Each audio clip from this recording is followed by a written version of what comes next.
Hari ini gereja ini, besok gereja itu, dia coba gereja itu, besok kemudian masuk ke masjid. Di budaya kita Nias, sampai saat ini belum pernah ada istilah kawin massal. Tidak sesuai dengan budayanya kita, dan gereja juga tidak melakukannya dengan memaksakan hal itu.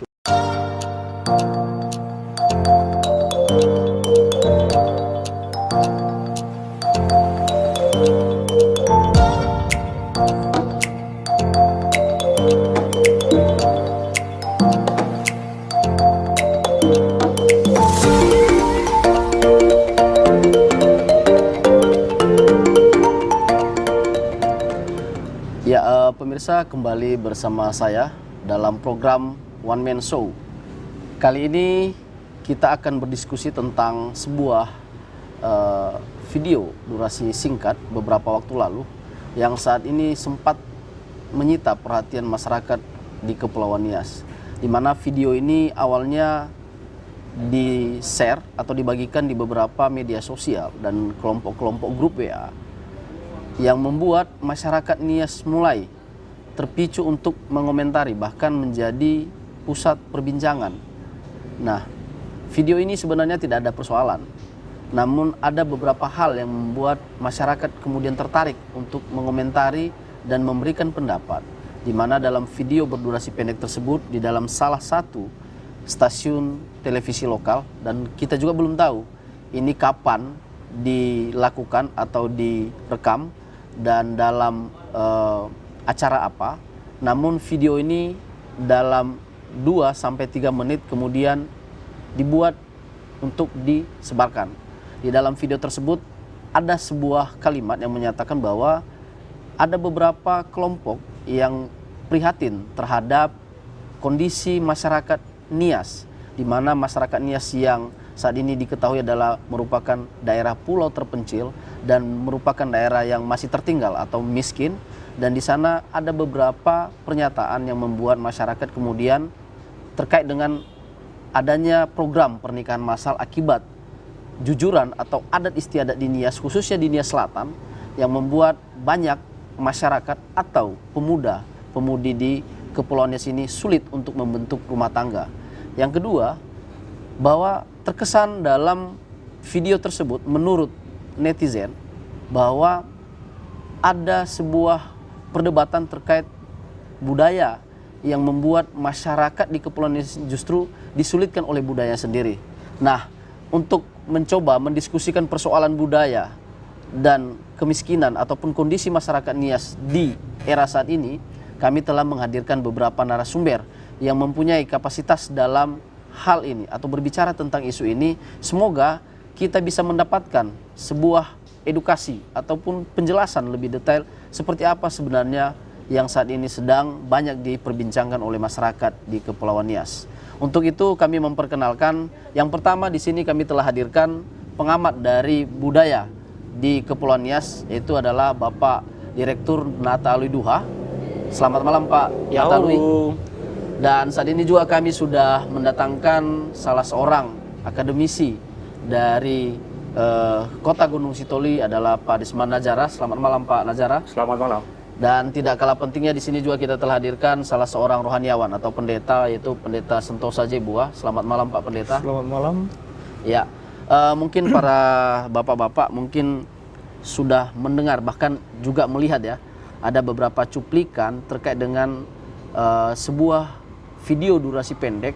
Sebenarnya kita tidak mempersoalkan apakah kegiatan tersebut berupa dakwah ataupun tausiah, karena itu adalah hak dan kebebasan bagi kita semua sebagai pemeluk agama tentunya. Nah, cuman yang menarik di sini kemudian ada beberapa yang meminta banyak perhatian masyarakat terkait dengan ada pernyataan yang menyatakan bahwa di Nias akan dilakukan sebuah program nikah massal. Nikah massal ini bukan tidak beralasan, tetapi karena memang budaya Nias yang menyulitkan kemudian masyarakat Nias ini, khususnya pemuda-pemudi, banyak yang gagal membentuk rumah tangga. Nah, program ini kemudian apakah benar bisa menjawab persoalan itu, dan apakah benar juga budaya Nias sampai saat ini benar-benar tidak berpihak kepada masyarakatnya sendiri dan betul-betul juga menyusahkan. Nah, tentu di sini nanti kita akan memberikan pendapat.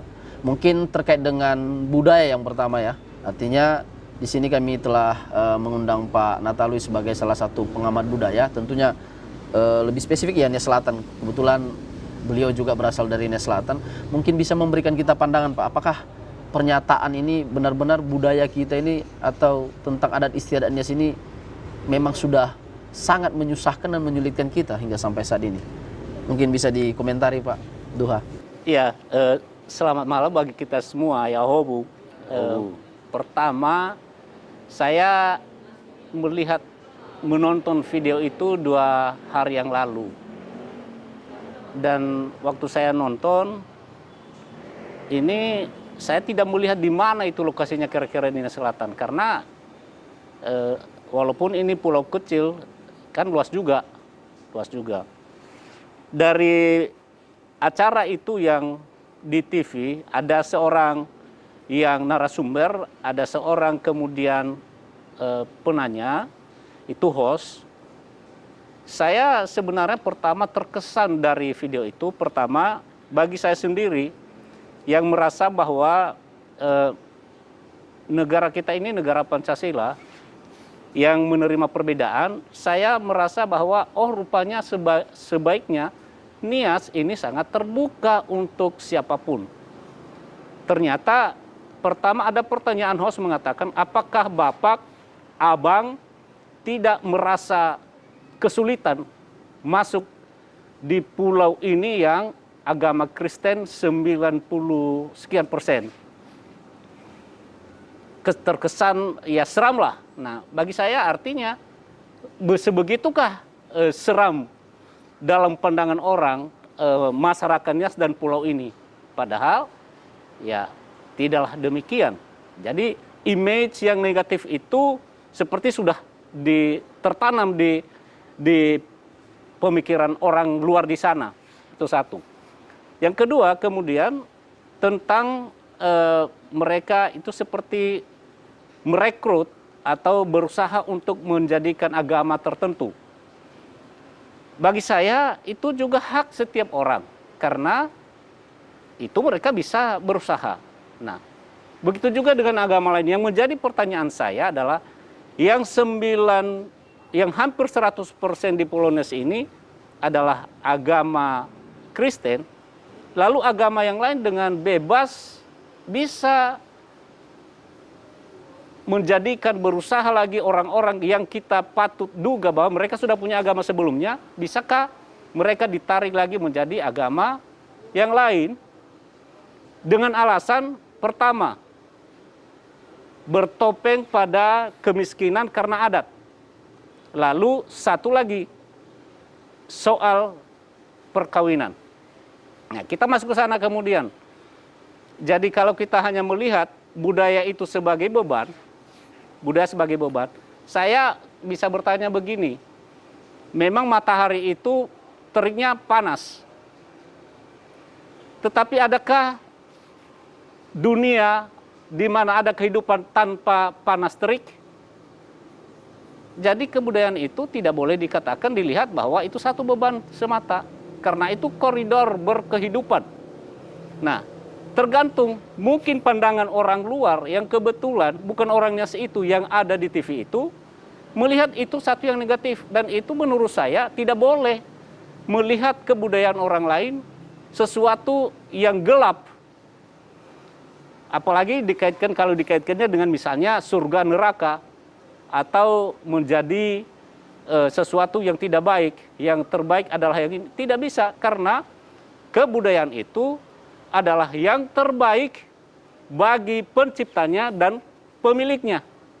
Bukan yang terbaik bagi orang lain, tapi bagi para pemiliknya dan pencipta kebudayaan itu. Itu satu. Jadi tidak boleh kita katakan, ini karena ini. Jadi ketika ditakar dia kemudian, wah mereka miskin karena budaya, itu kan pendapat orang luar. Belum tentu pendapat pemilik kebudayaan itu. Nah, ini yang juga perlu kita jelaskan, cerahkan. Karena jangan-jangan kita melihat orang lain dengan kacamata kita sendiri. Soal kemudian melihat bahwa mereka tidak menikah karena kebudayaan. Saya sedikit Kalau saya merasa apa sedikit sini, tergelitik. Kenapa tergelitik? Adakah data yang menunjukkan bahwa seberapa orang, berapa persen orang tidak menikah? Kalau kita ambil itu, misalnya lokasinya, sampelnya di Nia Selatan, yang saya tahu di Teluk Dalam itu, wilayah Teluk Dalam yang luas itu, yang boleh dikatakan wilayah yang terluas juga, itu kebudayaannya sangat adaptif dan akomodatif sekarang ini. Kenapa adaptif dan akomodatif? Tidak semua ada dijalankan, tetapi tidak diukur dengan nilai-nilai secara material. Misalnya jujuran. Jujuran tidak sesulit di daerah lain. Nah, juga tahapan-tahapan itu masih bisa disederhanakan. Tetapi tetap ikut tata cara, prosedur, adat perkawinan. Karena itulah yang menunjukkan keagungan perkawinan itu menurut kebudayaan orang Nias. Nah, lalu di Gomo, lalu Nias bagian tengah, itu wilayah Nias itu. Lalu Telo. Saya harus, kalau bicara soal kemiskinan, kita harus ada datanya. Apakah ada datanya? Seberapa orang yang tidak menikah di sana? Jangan-jangan kita mengatakan orang tidak menikah. Di Nias itu persyaratan perkawinan bukan tidak bisa kawin massal. Karena itu tidak gampang menikah itu begitu saja supaya tidak cerai, kawin dan cerai, atau cepat sekali meninggalkan istri atau cepat sekali meninggalkan suami. Karena menikah itu adalah meningkatkan status sosial bagi pelakunya, bukan untuk meruntuhkan status sosialnya. Artinya bahwa syarat-syarat dalam suatu adat tradisi Nias itu justru arahnya atau muara itu adalah agar masyarakat atau setiap orang yang membentuk keluarga tidak mudah untuk melakukan kawin cerai, Pak ya? Persis begitu. Supaya itu tidak gampang saja. Jadi inilah yang kacamata yang berbeda. Ya, boleh dikatakan kawin massal. Kawin massal itu didasarkan apa? Nah, itu yang saya katakan tadi, ya dilihat dari kacamata apapun, kebudayaan dari luar, saya menganggap kebudayaan dari luar, kita di sini tidak bisa menerima. Dan itu merupakan ancaman bagi kebudayaan setempat. Kenapa? Karena dia melihat itu beban bagi orang. Ya sama dengan, ini ceritanya, ada seekor monyet mau melihat ikan yang ada di air. Oh, kasihan kali ikan itu, mereka terbeban sekali di bawah itu, airnya, dangkal lain sebagainya, dalam lain sebagainya. Biarlah hidupnya terangkat. Si monyet mengambil si ikan, bawa di atas pohon, matilah ikannya. Jadi karena memang dunia itu berbeda, dunia kita berbeda. Dan itulah keberagaman itu, dan itulah keunikan manusia itu, tidak sama. Nah, ini yang harus dihargai. Saya pikir begitu dulu dari saya. Artinya bahwa sejauh ini memang kita butuh data ya Pak ya. Artinya butuh data statistik. Kalaupun itu dilakukan semestinya ada sebuah kekhawatiran, berarti harus ditunjukkan atau didukung oleh data-data. Sehingga ini membuat bahwa budaya ini sebenarnya sudah mulai mengancam atau sudah mulai tidak benar untuk diterapkan. Apakah sudah dalam titik krisis, orang sudah terlalu banyak yang jomblo atau hidup sendiri? Itu boleh kemudian mengambil langkah, wah, daripada kita khawatir nanti dunia tidak ada yang meneruskan. Menurut saya tidak sedemikian pandangannya, tidak sedemikian faktanya. Masing-masing bahkan di kampung sekarang perkawinan yang masih terlalu muda itu menjadi masalah, masih umur masih kurang, masih masalah. Bahkan kita berusaha tunda dulu perkawinan, bukan kawin massal, karena itu soal tanggung jawab berumah tangga, tanggung jawab moral, tanggung jawab dengan masyarakat. Jadi ini yang terjadi di masalah kita bukan perkawinan massal, malah menjadi masalah perkawinan yang dengan umur yang masih muda. Oke, terima kasih Pak Nata. Nah mungkin kalau Pak Disman sendiri melihat ini seperti apa Pak dari sisi akademis ini Pak? Baik, terima kasih Pak Halawa. Saya coba tanggapi sedikit mengenai keadaan yang berkembang terakhir ini. Kita harus dulu melihat apa itu budaya.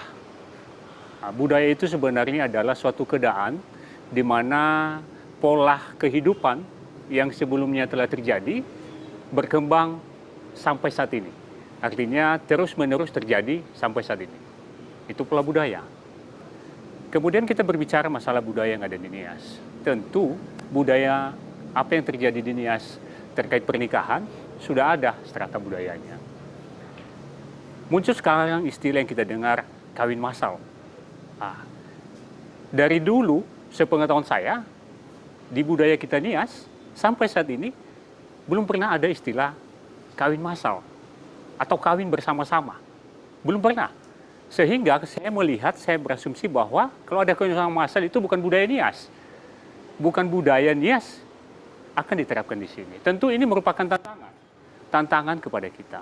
Ada yang mengatakan bahwa itu bisa terjadi karena kehidupan ekonomi masyarakat Nias yang menuntut hal itu. Kalau boleh saya katakan, kehidupan ekonomi masyarakat Nias tidak jauh berbeda dengan kehidupan ekonomi luar di Nias. Berbicara masalah jujuran, saya lihat hampir semua daerah juga punya jujuran. Ya, kita berbicara jujuran ya mungkin kita berbicara berapa. Bukan hanya hampir, setiap daerah. Ya, setiap daerah ada jujuran. Mas kawinnya. Tetapi ya mungkin pada zaman dulu mungkin bahwa jujuran kita di Nias, adat Bewu yang disebut Bewu itu tinggi.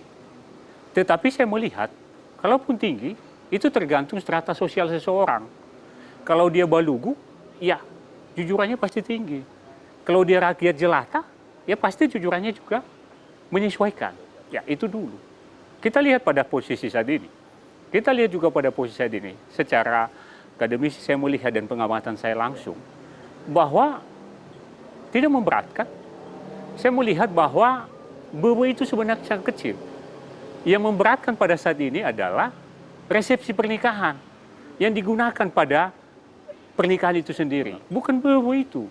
Tetapi saya lihat pun pola yang kita gunakan pada saat ini pada saat ini saya berbicara karena kondisi realita, adalah kesepakatan kedua belah pihak. Ya, antara pihak laki-laki dan pihak perempuan sepakat bahwa seperti ini acara yang harus kita gunakan, berarti ya biaya kecil. Bewu juga tidak mempengaruhi. Ketika strata sosialnya juga tinggi, dia mau membuat pesta pernikahan besar, berarti juga bisa dilakukan dengan biaya besar. Saya melihat bahwa uang ataupun Bewu bukan hal yang menakutkan lagi buat pernikahan orang Nias. Sehingga tidak ada alasan buat orang kita Nias dari sisi budaya bahwa pernikahan massal itu suatu hal yang harus diikuti atau yang harus kita apain. Oke, kalau melihat dari cuplikan yang beredar tersebut bahwa ada sekelompok orang melihat bahwa salah satu bentuk kemiskinan atau ketidakmampuan orang Nias itu diakibatkan oleh adalah adat mereka atau syarat adat mereka untuk membentuk rumah tangga, sehingga mereka mengusulkan ini akan membuat sebuah program besar yaitu kawin massal, sehingga itu menjadi persoalan. Apa sebenarnya dasar mereka melihat itu? Mungkin dari sisi kenapa mereka ada statement seperti itu, melihat bahwa di sini benar kita bilang tadi bahwa ini daerah terpencil ya, daerah terisolir dan sudah memang dalam kategori apa kita daerah tertinggal, termiskin gitu. Baik. Saya memang melihat sekilas cuplikan itu, tapi kan kita tertariknya di sini siapa yang buat pernyataan? Orang kita Nias kah? Atau orang luar? Saya lihat di situ kan orang luar. Berarti yang lebih tahu bagaimana kondisi di Nias kan orang kita Nias. Kan itu istilahnya ya. Kalau kita lihat sekarang, mereka itu hanya melihat sekilas, artinya sepotong, tidak melihat secara utuh. Itu yang saya maksud tadi. Kalau kita berbicara sekarang mau buat pesta di gedung, itu ya bisa saja habis 100 juta. Ya orang kan berpikir, itu maharnya tinggi sekali, sampai ke 100 juta. Jangan salah, Anda udah salah, itu bukan mahar. Itu biaya pesta yang dilangsungkan oleh kedua belah pihak. Kalau berbicara masalah Bewu adat, ya paling apa yang masuk ke pihak istri, pihak perempuan, tidak besar, tidak sampai 10-20 juta. Nah, ini yang salah persepsi barangkali. Kalau orang luar melihat, berapa biaya yang diminta? 100 juta, 150 juta. Lah, itu kan biaya pesta itu semua. Kalaupun itu kan kesepakatan sekarang. Dan rata-rata, kalau saya lihat pada posisi saat ini, itu tidak sampai seperti itu. Itu yang saya maksud tadi, kembali ke strata sosial. Yang saran saya dalam hal ini, sebelum kita membuat pernyataan-pernyataan seperti itu, hendaknya kita juga melihat kondisi, keadaan, realita secara utuh. Tidak hanya secara sepotong, sehingga ketika membuat pernyataan pun kita tidak salah. Kalau saya lihat sekilas dalam beliau mungkin hanya melihat sepotong keadaan kondisi masyarakat Nias, tidak secara utuh. Mungkin demikian Pak Lawa. Ya mungkin Pak Pendeta, artinya ketika dikaitkan persoalan pernikahan dan adat istiadat. Pasti ini jalur gereja karena kita mayoritas Kristen ya. Pasti ini kan melalui jalur gereja, pemberkatan segala macam. Pengamatan Pak Pendeta ini seperti apa sebenarnya? Apakah benar dari pernyataan tadi, walaupun ini masih satu sampel ya, dia sudah menjelaskan di situ adalah khususnya di Nia Selatan dan di daerah terpencil. Sebagai seorang rohaniawan, tentu yang sering melakukan aktivitas pemberkatan ini kan, pernah nggak mendapatkan temuan bahwa ada kesulitan dalam proses pernikahan dari sisi secara gerejawi ya, kecuali kita tidak tahu sistem pernikahan di bawah tangan atau segala macamnya gitu. Iya baik, memang menarik diskusi malam ini yang berbicara mengenai khususnya kita di dalam kehidupan bermasyarakat di Nias. Sesungguhnya pernikahan itu di kalangan kita di Nias ini diikat oleh 3 elemen masyarakat yang sering kita ketahui bersama, baik secara adatnya dan keduanya adalah gereja, karena kita dominan orang percaya. Nah, yang ketiga adalah tentu dalam pemerintahan. Adat yang sedang kita bicarakan tadi memang khusus bagian pernikahan menekankan baik stratanya dan menunjukkan kemampuannya untuk bisa menampilkan dirinya sendiri, baik yang mau nikah maupun keluarganya, keluarga besarnya. Kemampuan mereka untuk melangsungkan pernikahan itu menunjukkan bahwa mereka bisa mampu baik secara sosial maupun secara finansial. Itu yang umum dulu. Tapi sekarang telah tergeser. Sekarang pernikahan seperti yang disampaikan Pak Desman tadi, itu adalah dari saling menerima dan tujuannya hanya satu, dalam mengikat kerjasama atau hubungan baik erat dengan besan terutama. Nah, dalam gereja, pernikahan itu adalah kehendak Allah. Allah membentuk kehidupan pernikahan itu dari mula. Pernikahan itu menunjukkan bahwa itu adalah sebuah ikatan yang diberikan Tuhan, diizinkan Tuhan, sehingga mau tidak mau harus dijaga, baik kemurnian sebelum pernikahan, saat pernikahan, dan menjalani pernikahan. Itu yang kita sampaikan tadi. Nah, pernikahan massal pernah nggak terjadi dalam Alkitab? Memang dicatat hanya 1 kali kejadian. Ketika ada pembasmian karena sesama suku, tapi karena nakalnya, istilah bagi kami nakalnya, mereka akhirnya membunuh suku yang lain, tapi akhirnya mereka sedih juga. Lalu bagaimana mereka melangsungkan kehidupan keluarga mereka sendiri? Lalu mereka mengizinkan saudara perempuan mereka untuk istilah diculik, dan mereka mengambil istri mereka. Tapi itu hanya mencatatkan, bukan Allah mengizinkan, tetapi itu adalah peristiwa yang pernah terjadi saja. Jadi tidak menjadi satu acuan bahwa boleh. Itu dulu dari kita, dan selama ini gereja tidak pernah melakukan. Kalau kami perhatikan selama kami melayani di sini, tidak ada. Tapi walaupun kami dengar pernah ada kejadian, itu karena perempuan yang kembar, ya mau tidak mau karena sukacitanya mereka, ya mereka izinkan, hanya itu. Dan tidak menjadi suatu patokan atau harus melakukan seperti hal demikian. Itu untuk pendapat kami yang jadi pertama. menarik ini Pak Dua, secara gerejawi bahwa itu dilarang ya, artinya secara apa tidak diizinkan peristiwa pernikahan massal seperti itu kalau tidak salah. Itu yang saya tangkap dari pernyataan Pak Pendeta. Nah, secara budaya apakah ini dilegalkan seandainya Pak Natalui Duha? Ini tadi akibat dari keprihatinan lah, kita anggap dari sekelompok orang yang ingin membantu, bahwa niat mereka bagus, benar, ini tidak salah. Mereka juga hanya mau menolong orang yang memang lagi membutuhkan dan dalam posisi ya mungkin susah ya secara ekonomi. Tapi dari sisi budaya kemudian bahkan gerejawi atau Alkitab sendiri tidak mengizinkan itu. Seperti apa kira-kira Bapak melihat ini? Saya justru melihatnya agak nanti akan berbeda, karena kalau kita melihat kalau di TV itu kan mereka berkomentar berdasarkan agama mereka itu, dan itu agama itu boleh dikatakan mungkin didasarkan oleh kebudayaan tertentu, jadi boleh dikatakan kebudayaan dari luar. Demikian kalaupun dia boleh saya katakan Kristen ya, kalau didasarkan pada Alkitab, maka itu juga saya melihat apakah itu sudah cocok juga dengan kebudayaan setempat?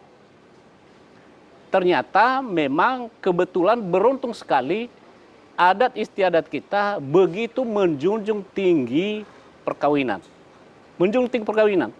Dan makanya saya katakan kalau saya lihat di video Itu sebenarnya kalau itu terjadi di Nias dan itu dipopulerkan, akan menjadi ancaman bagi kebudayaan kita di Nias. Sungguh akan menjadi ancaman. Karena apa? Orang akan gampang menikah. Orang akan gampang diiming-iming. Orang tidak berpikir. Dikala sekarang, yang saya lihat sekarang, saya kebetulan Pak Halawa, saya agama Katolik. Sebelum menikah itu ada pelajaran persiapan pernikahan. Pemeriksaan kanonik. Tidak boleh cerai, kalau boleh jangan cerai. Ya, dengan alasan apapun, karena sudah berpikir supaya hidup itu tidak untuk cerai. Satu itu. Di Nias juga begitu, kecuali dulu memang para bangsawan punya istri banyak. Dan itu yang dinamika kebudayaan itu terjadi, kemudian sekarang tidak menginginkan itu lagi. Itu sesuatu yang luar biasa di Nias ini. Ya, dan itu juga mengapa persyaratan pernikahan itu agak kesannya sulit. Faktanya memang iya sulit. Kalau kita melihat di kacamata orang luar yang melihat di kacamatanya. Tetapi di kita sendiri, saya punya data ini Pak Halawa. Ya. Orang selalu mengatakan, oh orangnya itu miskin karena perkawinan. Saya di kampung saya itu ada puluhan orang yang menikah dengan orang luar di kota, di luar Nias. Saya duga itu karena para pemuda dari kampung saya ini, saya tidak perlu sebutkan namanya, ada datanya sama saya, karena di sini kan kita harus membayar mas kawin, dan persiapannya begitu, tahapannya, prosesnya, harus benar-benar dipersiapkan. Mereka menikah. Yang menjadi pertanyaan saya setelah itu, mereka juga tidak langsung kaya. Walaupun mereka tidak membayar mas kawin, bahkan mereka dibayarin. Ini ya, di satu daerah tertentu. Itu puluhan orang. Ada nama-namanya. Malah yang terjadi kemudian mereka cerai dan balik ke pulau ini lagi, menikah lagi kemudian. Apakah kaya itu secara batin dan juga secara finansial? Yang dia dapat bukanlah kedamaian, bukanlah kebahagiaan yang dia dapat, tetapi pergumulan batin. Jadi harus kita hati-hati, ini miskin apa? Ini miskin batin, miskin rohaninya, atau miskin hartanya. Dia juga akhirnya miskin harta dan miskin juga, karena itu bukan dunianya. Dunia kita orang Nias memang ditakdirkan untuk hidup, begitu sudah terbiasa demikian. Kita kembali lanjutkan, tadi sedikit kita terganggu oleh karena cuaca. Nah, jelas tadi sudah dikatakan bahwa berbicara budaya memang ini ketika kita mengikuti bahwa semua itu tidak jelas dan tidak benar dan tidak betul bahwa persoalan nikah masal ini merupakan persoalan ekonomi secara murni Pak ya. Artinya sehingga ada statement-statement seperti itu. Nah, kalau kita berbicara tentang kemiskinan saat ini mungkin dari Pak Najara, seperti apa kondisi masyarakat Kepulauan Nias kita ini memang? Apakah memang benar-benar dari sisi kemiskinan ini kemudian membuat persoalan budaya ini jadi persoalan di mata masyarakat di luar Nias sendiri? Mungkin bisa sedikit dikasih gambaran Pak dari hasil pengamatannya. Baik, terima kasih. Kalau kita lihat dari sisi kemiskinan mengenai 4 kabupaten 1 kota di Kepulauan Nias, memang betul bahwa 4 kabupaten di Nias, Kepulauan Nias ini termasuk daerah 3T, termiskin, terluar, dan terdepan. Kita nggak bisa pungkiri itu. Hanya kota Gunung Stoli yang memang tidak termasuk dalam 3T. Tetapi juga kita harus melihat bahwa bagaimana pertumbuhan ekonomi, bagaimana tingkat kemiskinan dari tahun ke tahun. Kita harus lihat bahwa pasti di data BPS itu, bahwa tingkat kemiskinan dari tahun ke tahun itu semakin menurun. Bahwa pertumbuhan ekonomi juga semakin meningkat. Hanya pada tahun 2020 itu yang akan menurun, yang sedikit menurun pertumbuhan ekonomi. Karena mengingat pandemi COVID-19. Tetapi kita lihat secara utuh. Dan kita juga mungkin tidak bandingkan dengan kabupaten kota lain yang tidak berada dalam posisi 3T. Yang kita lihat di sini adalah bahwa adanya pertumbuhan ekonomi, walaupun kita memang termasuk di daerah 3T. Bahwa ada sedikit pertumbuhan ekonomi. Tentu bahwa kehidupan perekonomian dan kemiskinan itu pelan-pelan kita akan tinggalkan. Dan ini adalah bukannya mungkin, dan ini memang salah satu target utama pemerintah Kabupaten Kota Kepulauan Nias supaya bisa terbebas dari 3T itu. Bagaimana bisa kita menghidupi masyarakat kita. Kalau saya melihat dengan kondisi kemiskinan yang ada, kondisi ekonomi masyarakat kita pada saat ini, bukan satu hal yang memaksa bahwa dia harus melanggar nilai budayanya. Di Nias itu, ya mungkin Pak Menteri juga pernah bilang bahwa sekimate moroila. Ketika orang Nias tidak melaksanakan budayanya, itu ada istilah malu dia itu. Istilah malu dia kalau tidak budayanya itu diterapkan. Sehingga ya apapun, kalau dia memang orang Nias, pasti budaya itu akan dipegang. Budaya itu, budaya. Ya, terkait terhadap keadaan pada saat ini, kita tidak pungkiri bahwa ada orang-orang di luar kita ini memang masuk ke Nias. Itu tidak bisa kita pungkiri. Tetapi ini adalah tantangan, saya lihat bagi kita masyarakat Nias. Tantangan buat pemerintah, tantangan juga buat gereja dan tokoh-tokoh agama yang ada di sini. Tentu sebagai kami akademisi, ya memang kami ambil bagian kami. Tetapi bagaimana dengan pemerintah, bagaimana juga dengan tokoh agama mengambil perhatian dalam hal ini. Ini suatu hal realita yang harus kita lihat. Artinya kalau saya tangkap bahwa pemerintah saat ini di mana ketika kondisi persoalan kemiskinan ini? Artinya pemerintah bisa kita katakan belum hadir ya untuk masyarakat Kepulauan Nias. Kedua, ketika kemiskinan ini kemudian menjadi kronis, maka ada solusi-solusi yang ditawarkan sehingga peran agama juga dituntut.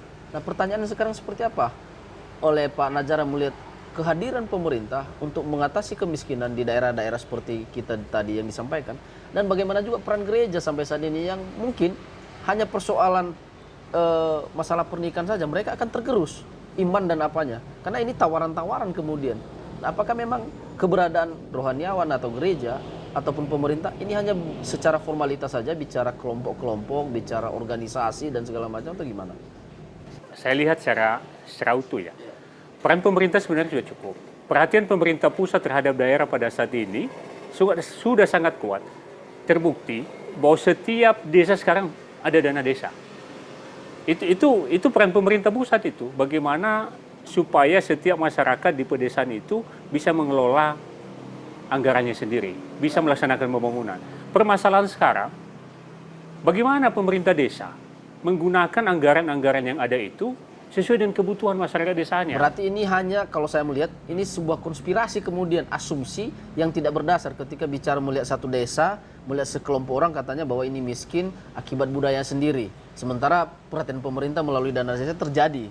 Berarti apa makna dari yang terjadi ini saat ini dengan statement-statement seperti itu?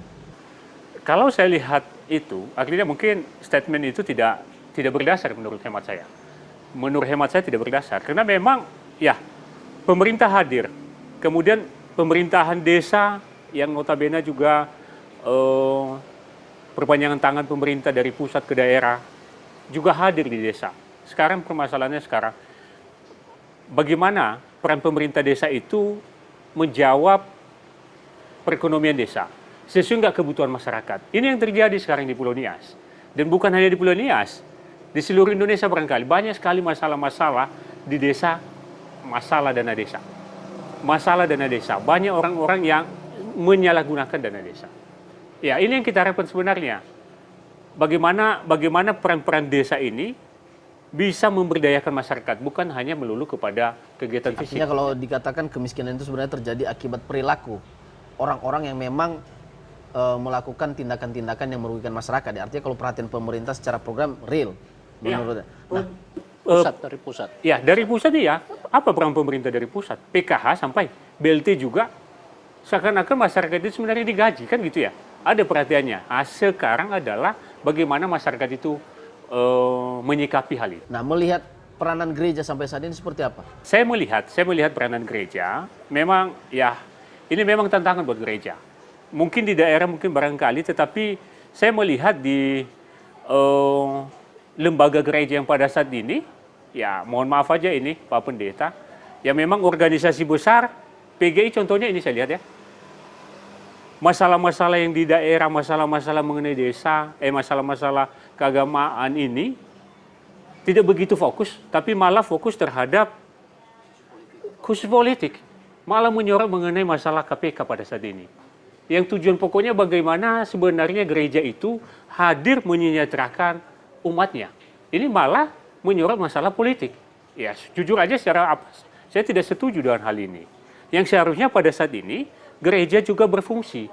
Bagaimana memberikan pelayanan kepada umatnya, bagaimana dia juga hadir di tengah umatnya, supaya umatnya bisa beribadah aman. Begitu banyak daerah-daerah lain yang memang untuk beribadah aja sulit. Untuk beribadah aja sulit, tetapi ya malah hal lain yang akan disorot. Artinya wajar kemudian ketika ada orang memberikan solusi tawaran mudah, sehingga mereka akan beralih, karena dari sisi kerohanian sendiri gereja justru bukan merawat dan bukan justru menumbuhkan. Bisa. Ini bisa jadi salah satu asumsi kita berbicara kalau bicara masalah sosial ya, bahwa yang seharusnya tokoh agama, tokoh pemerintah hadir untuk menjawab kebutuhan-kebutuhan masyarakat. Karena tokoh agama juga hadir sebenarnya bukan hanya memberikan ceramah, tetapi hadir dalam pemberdayaan spiritualnya, bagaimana juga dalam kehidupan perekonomiannya juga hadir. Nah, itu juga yang kita harapkan sebenarnya. Ya, mungkin ini bisa ditanggapi langsung oleh Pak Pendeta ya, walaupun Pak Pendeta ini bukan pengambil kebijakan dari sisi gereja secara utuh, tapi ada pernyataan bahwa saat ini peran gereja, khususnya para rohaniawan itu memang sudah jauh dari apa yang diharapkan. Mungkin ditanggapi Pak, seperti apa sebenarnya? Ya, kalau kita perhatikan dari sisi lembaga seperti yang disampaikan oleh narasumber tadi Pak Desman, ini tentu masuk ke dalam gereja-gereja lokal, baik dari tingkat sinodalnya maupun dari organisasi secara denominasi. Setiap gereja pasti memiliki konsep ke depan dalam pengembangan ekonomi yang dimaksud. Kalau kita melihat apa yang sedang terjadi fenomena itu, kami menemukan bahwa bukan hanya karena sisi ketidakmampuan mereka dalam berekonomi, tapi mungkin juga dari sisi bahwa mereka tidak mau atau tidak mendasar dalam hal kepercayaan mereka itu sendiri.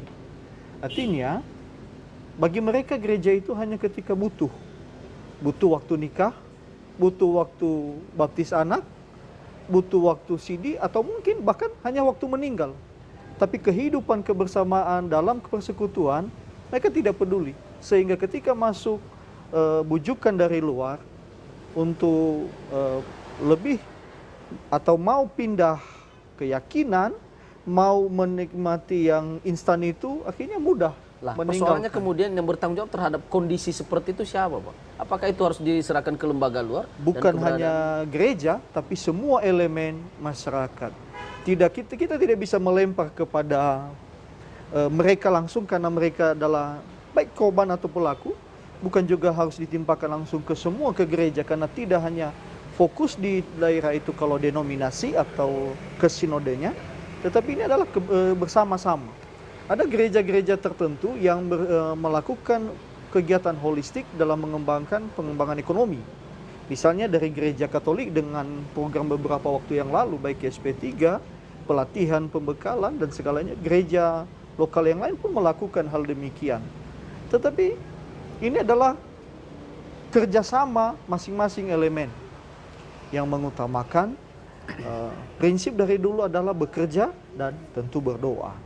Jadi bagi kami apa yang sedang terjadi ini adalah yang sudah sepertinya kompleks dan perlu penanganan mulai dari awal dulu. Iman kalau menurut kami. Kalau sudah percaya Tuhan Yesus, ia tidak akan mudah terganggu dalam pernikahan, tidak mau tergiur dengan hal-hal yang instan seperti itu, karena dia sudah mendasar. Tapi bagaimana kita kembali dalam kehidupan masing-masing, itu menurut kami, Pak. Oke, mungkin Pak Nata sendiri melihat kondisi persoalan kegiatan rohani sekarang ini kan membuat mereka semua semakin tidak kuat ya, berada pada posisi entitas mereka. Disampaikan tadi bahwa orangnya situ punya filosofi atau punya sebuah semboyan, sehi mati moro aila. Artinya ketika mereka diperhadapkan dengan kondisi kemiskinan, kemudian persoalan pernikahan yang membuat mereka, seperti apa mungkin Bapak melihat dari dua sisi ini, dari sisi pemerintah maupun dari sisi rohani ke gereja sendiri? Saya saya tidak akan masuk ke sana dulu. Saya akan kembali ke video itu karena topik kita malam ini tentang melihat video itu. Saya melihat di video itu sebenarnya yang narasumber itu dan juga hostnya kesannya sudah melakukan kegiatan di Pulau Nias ini. Kegiatan atas nama misalnya perkawinan massal, tapi ada haluan arah terakhir, goal terakhir sebenarnya itu adalah untuk membawa mereka pada keyakinan dan kepercayaan atau agama tertentu. Itu yang saya lihat. Ya. Itu saya tidak dari kondisi video itu. Saya tidak mau berkomentar soal mau mereka masuk agama tertentu karena itu soal pilihan setiap orang, hak setiap orang. Tetapi yang juga menurut saya yang saya prihatin adalah apakah mereka tidak ada iming-iming untuk masuk ke agama tertentu karena sesuatu iming-iming tadi, misalnya kawin massal, misalnya pemberian-pemberian uang, rumah dan sebagainya. Secara manusiawi orang bisa menerima itu, tetapi saya melihat itu akan ada dampak yang lebih parah. Karena orang akan masuk ke agama tertentu, dia hanya benar-benar beragama. Memang dia kelihatan beragama, tetapi secara moral dan kehidupan perilaku sosialnya adalah sebenarnya palsu. Mereka tidak akan pernah bagus secara moral. Karena bayangkan dia masuk ke agama tertentu, tidak peduli mau agama Kristen, mau agama Islam, hanya karena motivasi misalnya materialistis. Kita bisa bayangkan itu, kita prihatin itu. Nah, kita lihat tadi apa yang disebut dengan sehimate moroela itu, yang filosofi yang ada di kebudayaan kita. Itu diskusinya minggu lalu lagi, itu baru dibahas lagi hari minggu lalu. Nah, lalu ada lagi sehi airu tobai itu. Artinya biar dia apa bengkok, biar apa tidak bisa putus. Itu harga diri bagi orang Nias. Nah, kita melihat apa yang terjadi itu artinya sedang terjadi krisis juga ini identitas bagi masyarakat kita. Identitasnya itu gampang sekali mereka menjual harga diri martabat demi sesuatu. Demi sesuatu. Artinya secara apa? Mereka sudah tidak kuat lagi jati dirinya itu, martabatnya itu, harga dirinya sudah tidak kuat. Apa itu? Bentengnya sudah tidak ada, benteng pertahanannya sudah jebol. Kenapa? Karena bayangkan kalau orang sudah tidak malu. Wajah tembok, tidak peduli. Nah, ketika orang ini masuk yang tadi narasumber dan ada kegiatan di sini, kegiatan untuk memualafkan, kelihatan memualafkan ya, orang-orang Nias. Bagi saya positif. Positifnya begini, orang Nias itu, masyarakat Nias itu sangat terbuka, akomodatif. Tak ada yang protes sampai detik ini, tidak ada yang protes. Hanya kita bicara ini soal kemudian bagaimana keprihatinan terhadap masyarakat dan masa depan berikutnya. Kan wajar kita itu bicara itu. Tidak ada yang protes. Pertanyaannya, orang-orang narasumber itu yang tadinya mengatakan tidak takut, tadinya kan sangat negatif, tidak takut masuk ke Pulau Nias, tapi setelah masuk di sini mereka begitu leluasa bikin sesuatu.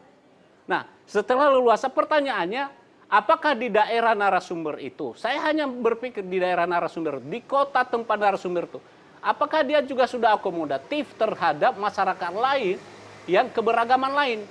Jangan-jangan di sana di mana dia tinggal, lalu dia misalnya ada melihat agama lain atau kelompok lain yang juga misalnya menginjil atau mengapa, malah mempersulit.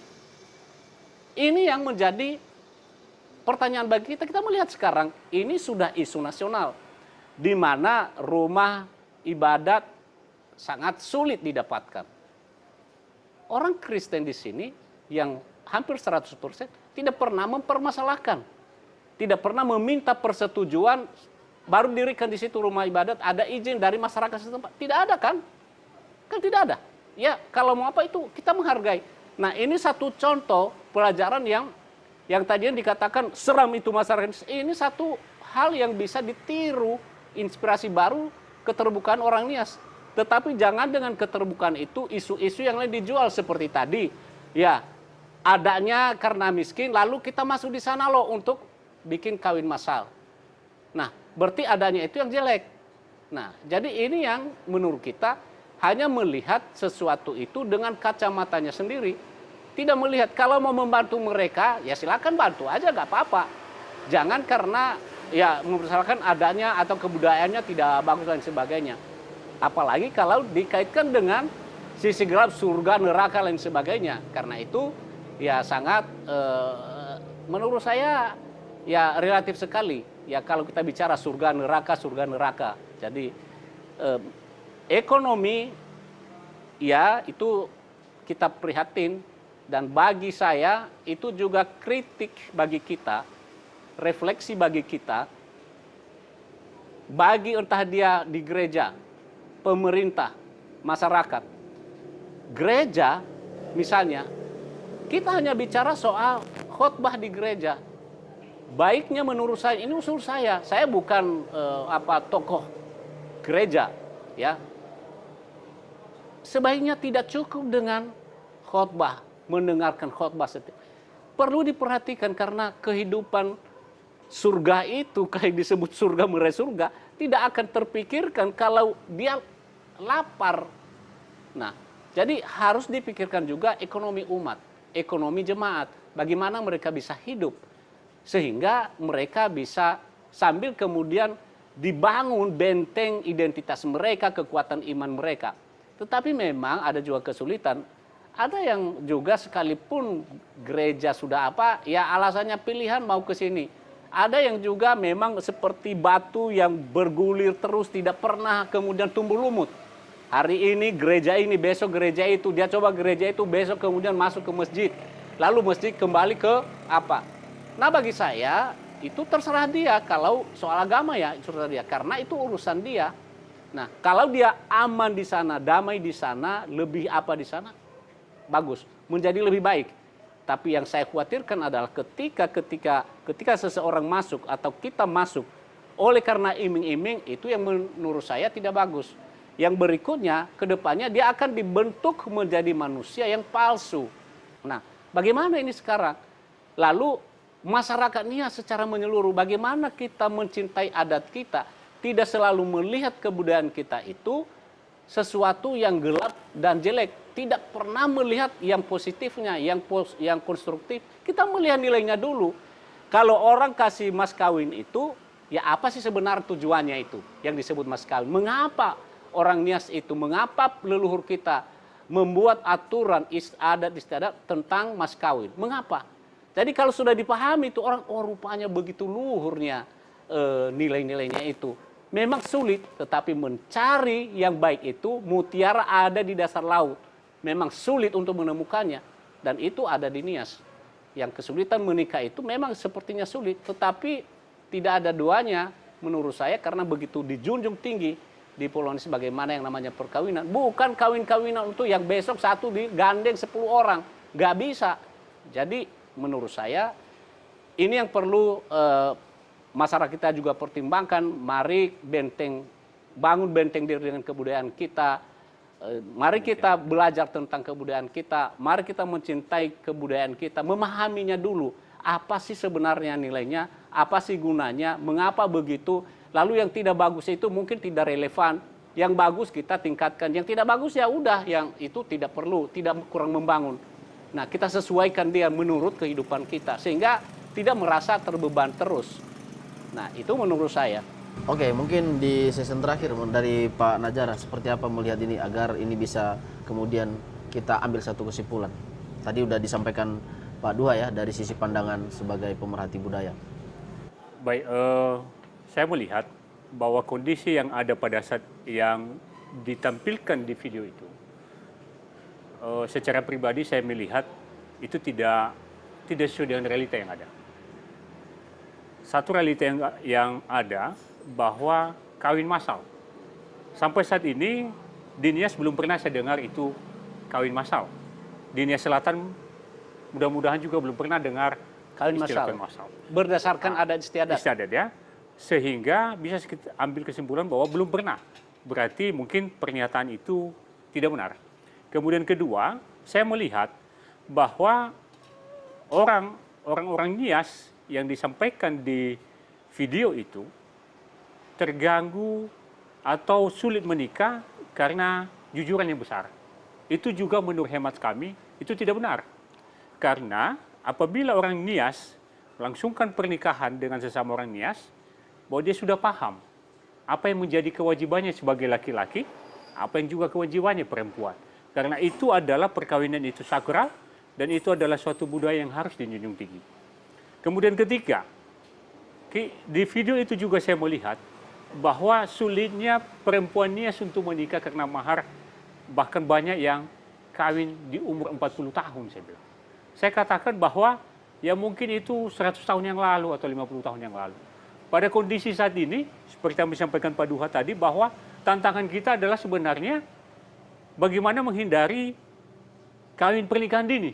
Bukan lagi kawin lama-lama, kan seperti itu. Bahkan pemerintah pada saat ini sudah mengubah undang-undang perkawinan. Tidak lagi 16 tahun untuk perempuan, tapi 19 tahun. Dan itu juga tantangan untuk orang kita nias. Berarti kalau kita lihat bahwa umur pernikahan bukan karena bergeser, bukan karena maharnya, bukan karena jujurannya, tetapi bergeser dari 16 tahun, 17 tahun, karena memang orang nias sekarang sudah banyak yang berpendidikan. Saya bisa buktikan di kampus sekarang pertumbuhan, peningkatan perempuan nias yang tamat lulusan SMA, melanjut perguruan tinggi itu semakin tahun semakin meningkat. Umur setelah tamat itu sekitar 23. Ya otomatis ketika itu dia masih belum menikah. Mungkin 23, 24, 25. Dan itu satu pilihan. Bukan karena jujuran yang terlampau tinggi. Itu dulu yang yang saya tidak setuju. Kalau dia menikah sampai umur ke-40, ya mungkin ya dia belum ketemu jodoh barangkali. Tapi sedikit saya klarifikasi bahwa dalam sedikit cuplikan itu, ini pernikahan massal maksud saya belum dilakukan, tapi mereka akan memprogramkan. Artinya biarlah ini menjadi sebuah pencerahan kemudian bagi warga kita di Kepulauan Nias, ya. Artinya bahwa dari sisi budaya, dari sisi pemerintahan maupun dari sisi agama juga itu semua terbantahkan dengan diskusi kita malam ini. Oke, mungkin dari sisi gereja atau rohaniawan ini seperti apa melihatnya, Pak Pendeta? Ya, dari kami sih sebenarnya kita masyarakat di Nias bersyukur bila kita hidup di Pulau Nias ini dengan budaya kita.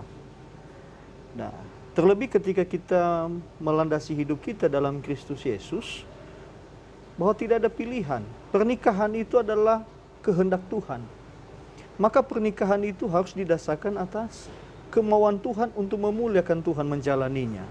Jadi bukan karena maharnya, bukan karena jujurannya, karena para pelayan tidak akan bertanya berapa jujuran ketika engkau mau menikahkan anakmu atau kalian menikah, berapa jujuran. Tapi bagaimana engkau merasakan bahwa memang kalian bisa bersatu dalam pernikahan. Itulah sebabnya gereja sebenarnya tidak setuju dengan perceraian. Walaupun tingkat perceraian di tahun 2020 dan 2021 ini agak meningkat di kalangan orang percaya. Tapi sebenarnya gereja tidak setuju. Gereja tidak mau pernikahan itu terjadi. Dari sisi pemerintah itu pun adalah poin terakhir, pilihan terakhir untuk cerai.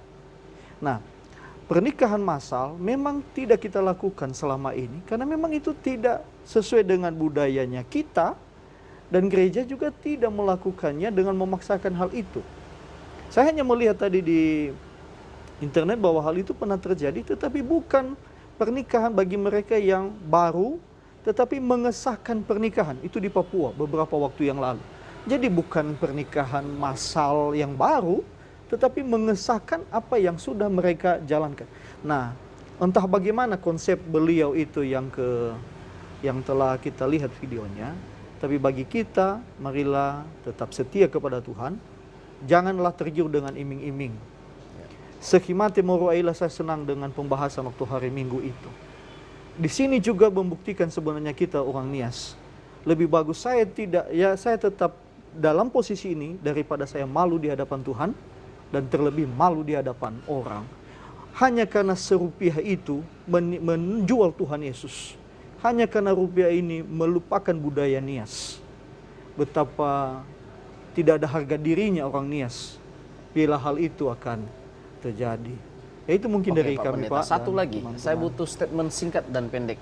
Apakah ke depan perlu pengawasan dan pengetatan setiap kegiatan-kegiatan yang datang dari luar untuk mengantisipasi tidak adanya pembalikan fakta atau kemudian penjualan ide-ide gagasan isu sehingga ada yang diuntungkan kelompok-kelompok tertentu dalam kondisi masyarakat Kepulauan Nias saat ini?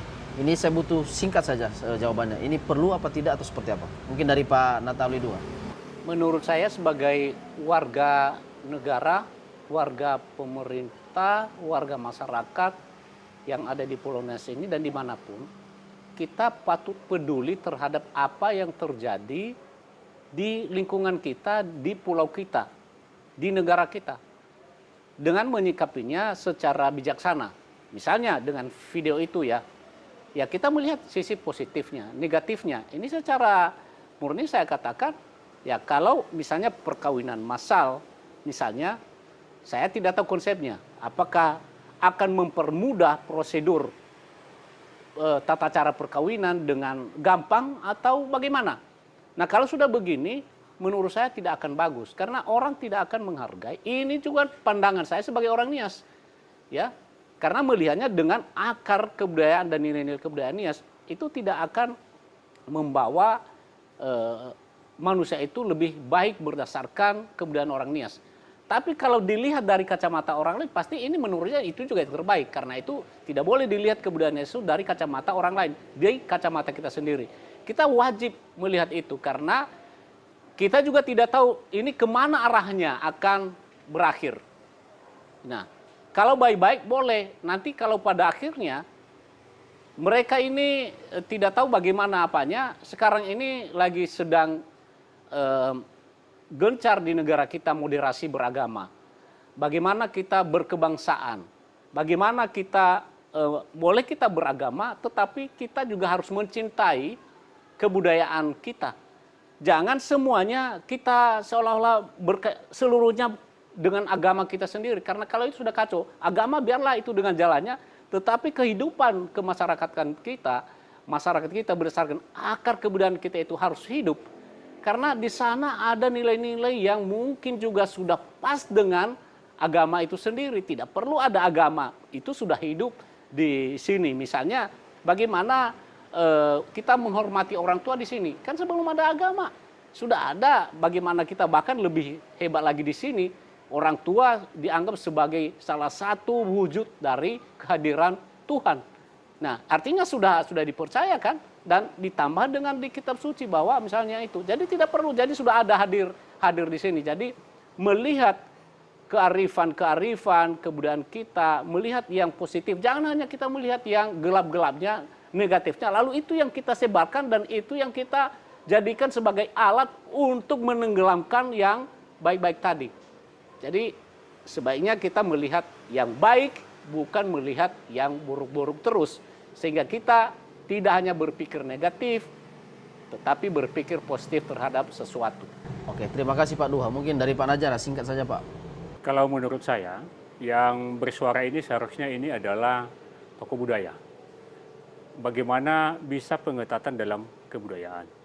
Karena suatu daerah punya kearifan lokalnya masing-masing. Bahwa kita juga tidak bisa melarang bahwa setiap warga negara Indonesia berkunjung ke suatu daerah di wilayah NKRI ini. Silakan saja. Tetapi hendaknya juga ya masing-masing bisa menghargai budaya di mana dia berada. Itu yang saya maksud. Bagaimana budaya itu dihargai oleh orang-orang luar yang berada di tempat itu. Sehingga ini yang disuarakan. Bagaimana tokoh-tokoh budaya, bagaimana kebudayaan kita tetap terlestarikan, yang dari dulu tetap kita jaga, tetap terjaga sampai saat ini. Ya mungkin juga perlu perbincangan-perbincangan khusus antara tokoh-tokoh budaya, bagaimana kebudayaan ini tetap terjaga, tetap terbentengi dari pihak-pihak luar yang ingin merusak kebudayaan kita di Nias itu. Demikian. Terima kasih. Mungkin dari Pak Pendeta, Pak, yang terakhir. Ya, dari kami sebenarnya kita tidak bisa menutup mata dan tidak bisa menutup diri untuk dikunjungi atau dengan kehadiran mereka. Tetapi kita harus tetap solid, tetap berakar di dalam keyakinan kita sendiri dan tidak mau merubah apa yang sudah menjadi tatanan kehidupan kita sebelumnya. Menyesuaikan dengan budaya baru, kehidupan yang baru itu sah-sah saja. Tapi jangan sampai seperti yang disampaikan oleh Pak Dua tadi, identitas diri kita hilang. Identitas sebagai orang percaya, identitas sebagai orang Nias itu sendiri, dan tentu dalam kehidupan bernegara. Itu dari kami. Oke, terima kasih Pak Pendeta. Jadi terima kasih semua buat para narasumber kami yang sudah hadir malam ini dan memberikan berbagai macam tanggapan, bahkan mengedukasi kita malam ini. Semoga diskusi ini bisa menjadi sebuah referensi bagi masyarakat Kepulauan Nias terhadap isu yang terus berkembang terkait dengan krisis budaya dan krisis yang lainnya yang tengah berkembang di Kepulauan Nias. Sampai saat ini pemirsa, kami bisa simpulkan dalam diskusi ini bahwa masyarakat Kepulauan Nias cukup toleran. Kita sangat berterima dengan semua masyarakat, bahkan dengan kegiatan kunjungan, bahkan program yang sudah dilakukan sangat berterima kasih, di mana banyak masyarakat sebenarnya yang butuh perhatian. Tentu ini juga menjadi sedikit sentilan bagi pemerintah kita bahwa ternyata di Kepulauan Nias masih ada masyarakat-masyarakat yang masih membutuhkan perhatian dan belum tersentuh oleh pemerintah. Tentu ini juga menjadi salah satu PR bagi kita ke depan agar hal-hal seperti ini menjadi sebuah solusi bagi masyarakat ketika banyak kegiatan yang bisa dilakukan atau diintervensi oleh pemerintah itu sendiri. Dan yang kedua, juga kita berharap kepada para gereja dan tokoh-tokoh agama untuk lebih mementingkan persoalan iman masyarakat atau iman jemaat dibanding persoalan dari sisi kelompok-kelompok atau organisasi-organisasi gereja yang terus saat ini berkembang, dan jauh lebih penting bagaimana kita kemudian bertumbuh dan berkembang sebagai entitas yang memiliki budaya tradisi orang Nias, dan ini merupakan sebuah modal dan kekayaan kita yang harus terpelihara dengan baik. Tentu diskusi malam ini adalah kami sangat bangga dan menerima siapapun yang datang, dan kita juga bersyukur kepada saudara-saudara kita yang sudah memberikan perhatian dan bantuan kepada masyarakat yang ada di kepulauan ini. Tentu dengan tidak memiliki embel-embel dan memiliki tujuan-tujuan tertentu untuk sebuah yang sampai saat ini menjadi tanda tanya bagi masyarakat kita sendiri. Tentu diskusi kita malam ini kami akhiri, dan kita akan bertemu dalam episode yang selanjutnya dalam program One Man Show. Yahubu.